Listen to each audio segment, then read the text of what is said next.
Ensuite est venu un roman, Le Beau Ténébreux, dont le départ est un texte court, et ce texte semble annoncer tout le livre. Enfin, ce texte donne au moins la tonalité du livre.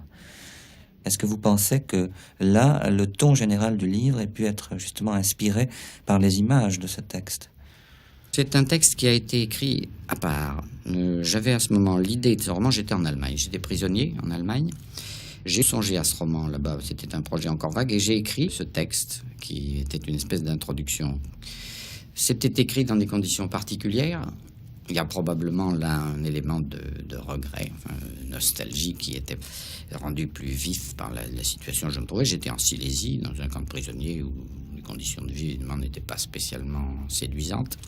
J'ai été rapatrié quelques mois après, et le livre a été écrit alors, mais avec un assez long intervalle, avec ce prélude.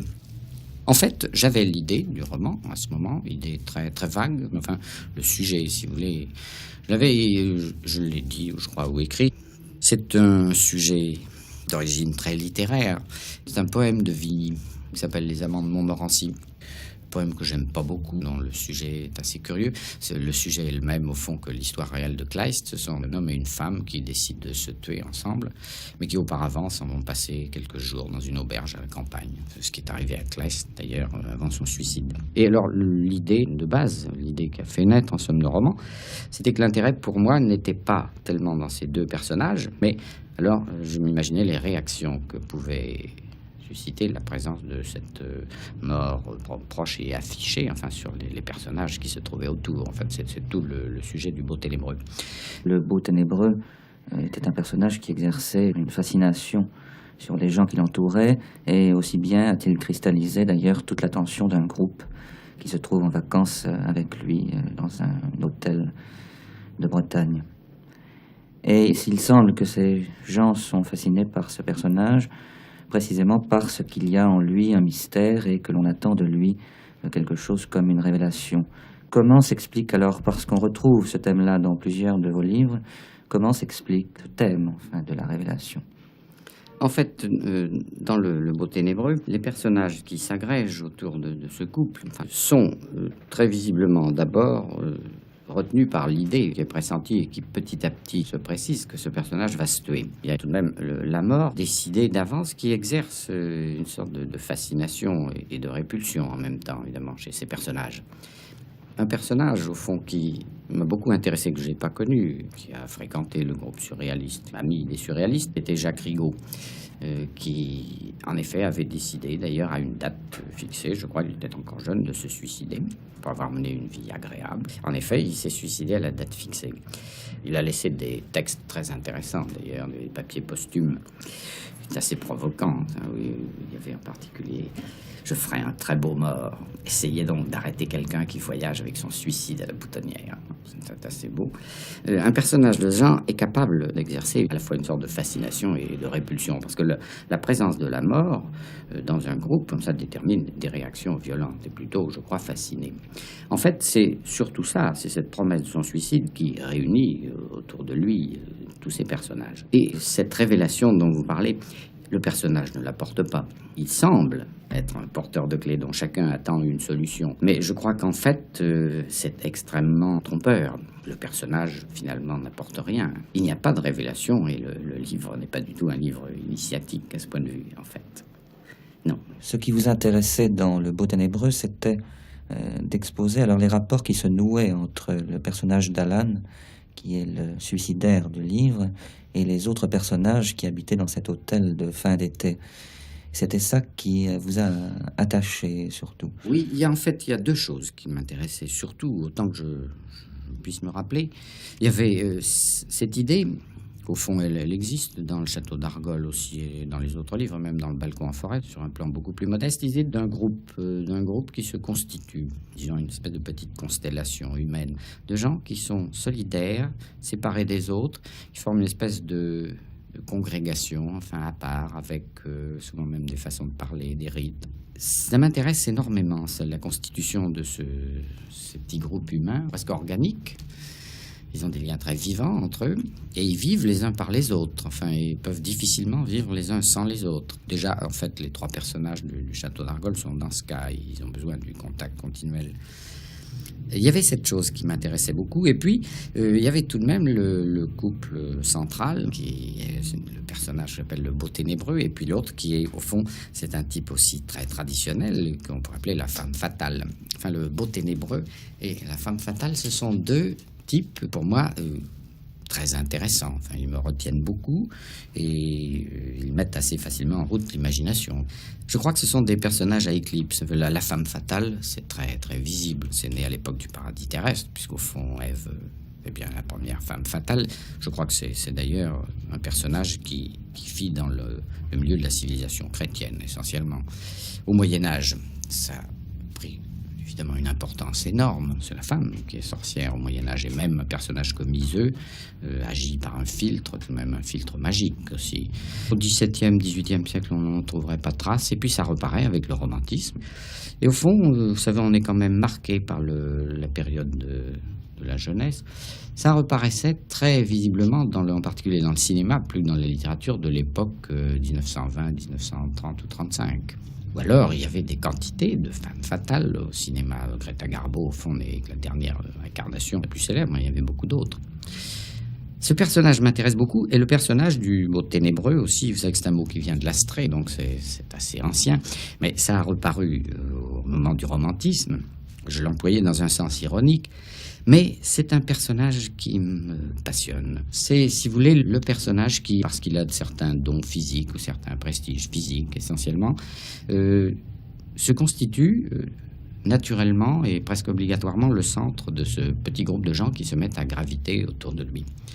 J'avais d'ailleurs essayé de le cerner dans l'épigraphe que j'avais mis au livre, qui était tiré de Shakespeare, enfin qui signifie à peu près, c'est un sonnet de Shakespeare, ceux qui ont le pouvoir de blesser et ne blessent point, qui ne font point la chose qu'ils paraissent le plus faire, enfin je traduis très littéralement, qui, émouvant les autres, restent eux-mêmes de pierre, immobiles, froids et lents à la tentation. Enfin, c'est le début du sonnet de Shakespeare.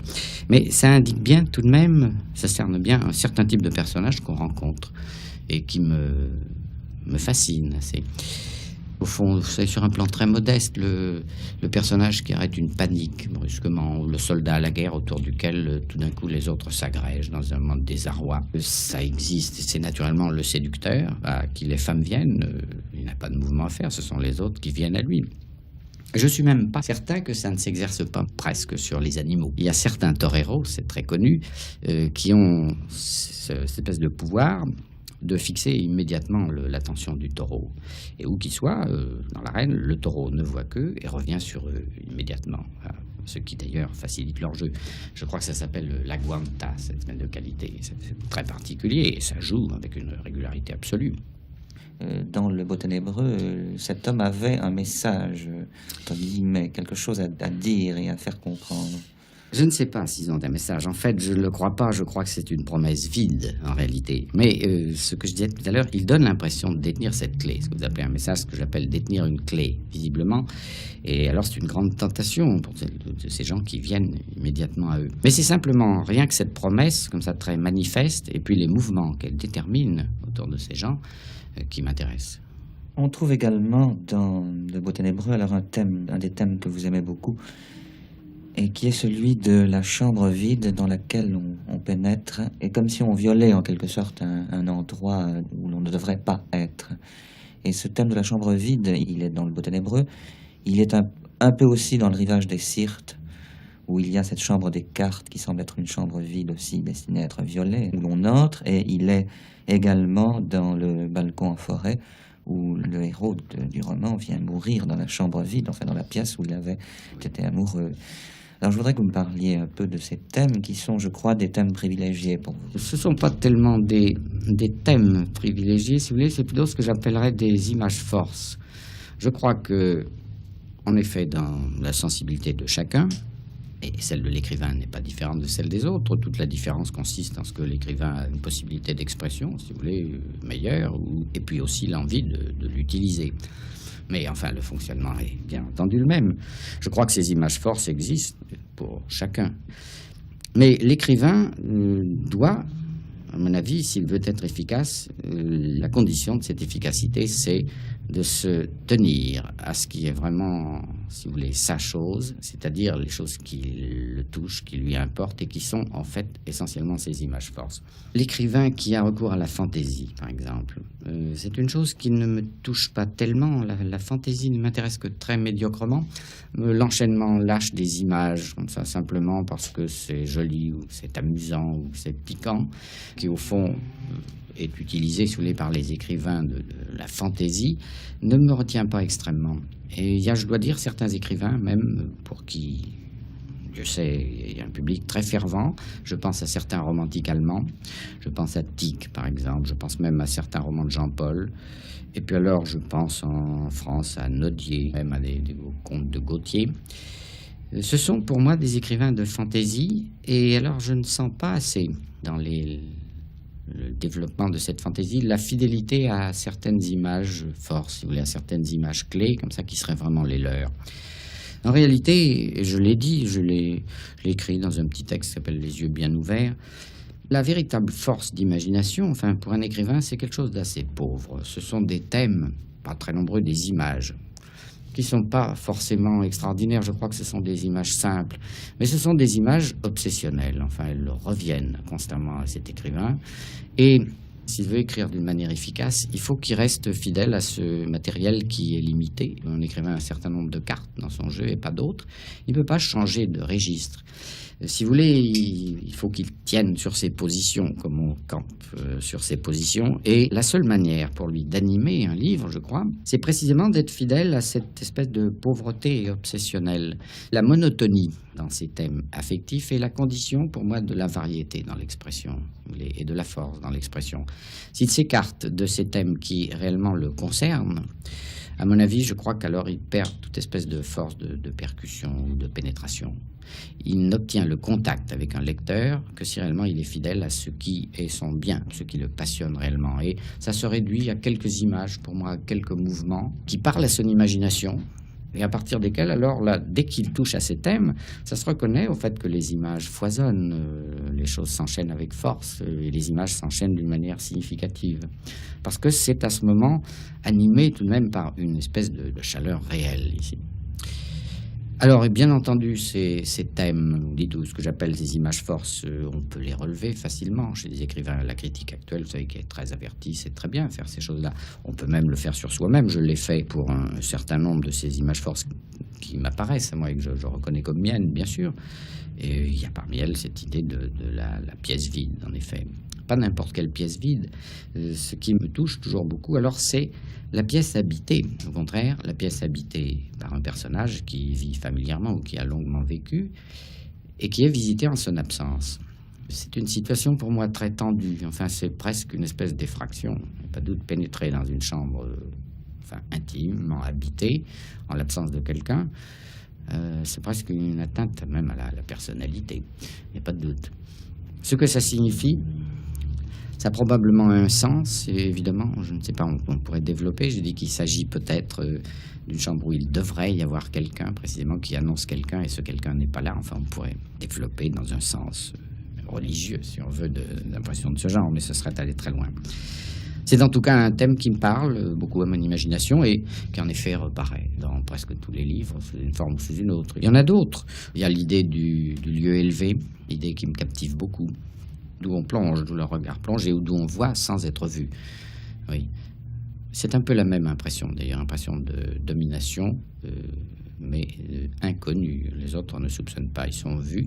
Au contraire, le personnage voit et n'est pas vu. Et il y a également alors quelque chose qu'on trouve surtout, je crois, dans le Rivage des Syrtes, c'est-à-dire le thème du départ, enfin de l'embarquement vers quelque chose d'autre. Oui, bien sûr. Au fond, les romans que j'écris commencent à peu près tous par un voyage.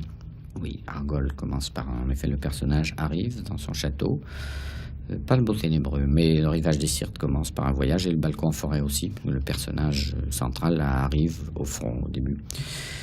En effet, l'idée du voyage est une de ces idées forces pour moi. Mais plus encore, le départ. C'est pas tellement le voyage que le départ qui m'attire. J'essayais de dire dans ce texte, Les yeux bien ouverts, et de chercher D'où venait l'attrait que cette situation a pour moi, enfin, ou pour mon imagination? Je pense toujours qu'il s'agit, au fond, d'une sorte de dédoublement.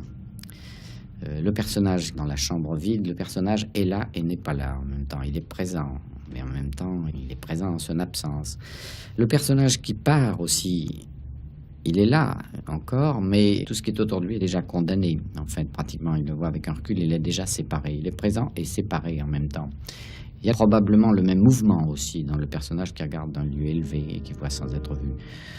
Il y a un mouvement qui m'est familier et qui se retrouve au fond, qui doit animer, je suppose, des images de ce genre pour moi.